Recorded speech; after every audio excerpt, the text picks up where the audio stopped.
Amin'ny herinandro avy izao dia hiditra ao anatin'ny fivoriam-be tsy ara-potoana ny solombavambahoakan'i Madagasikara eny anivon'ny parlementan'i Madagasikara endry. Araka izany, maromaro ny lahadinika izay heverina ho jerena akaiky ao anatin'ity fivoriam-be tsy ara-potoana ity. Etsy ankilan'ireo solombavambahoaka dia naneho ny fahavononany sahady hiatrika iza.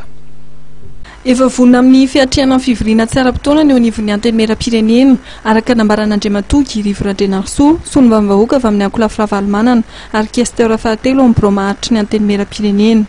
Ny mikasika ny sata manokana tanàna Antananarivo no nisan'ny dinihana ao anatin'io fivoriana io. Raha ohatra zany hoe hiditra amin'ny fivoriana tsy ara-potoana ihany ny antenimieram-pirenena dia efa vonona aloha amin'izao fotoana izao ny antenimieram-pirenena amin'ray izany.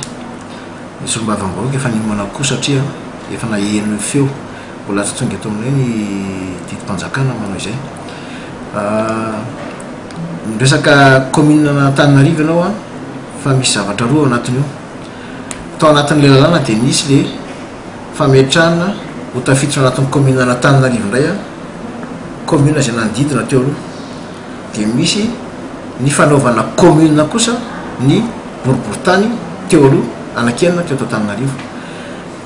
Ny en'ny Ankola Firavalmanana tsy manday izahay nisy ny fivoarana ary izay no nolazainay tamin'ny fitondram-panjakana fa mahasolombavambahoaka anay dia mitondra ny feon'ny vahoaka koa izahay hoe na misy ary ny fivoarana tokony atao dia mila apetraka ihany kosa hoe zany renivohitra zany tsy maintsy misy ary tsy maintsy tanàn-dehibe ny renivohitra ka raha tsy commune intsony ilay tanàn-dehibe ho atao renivohitra ny firenena dia ho satra ny asiana ny hoe izao no mahafirenena ny firenena iray.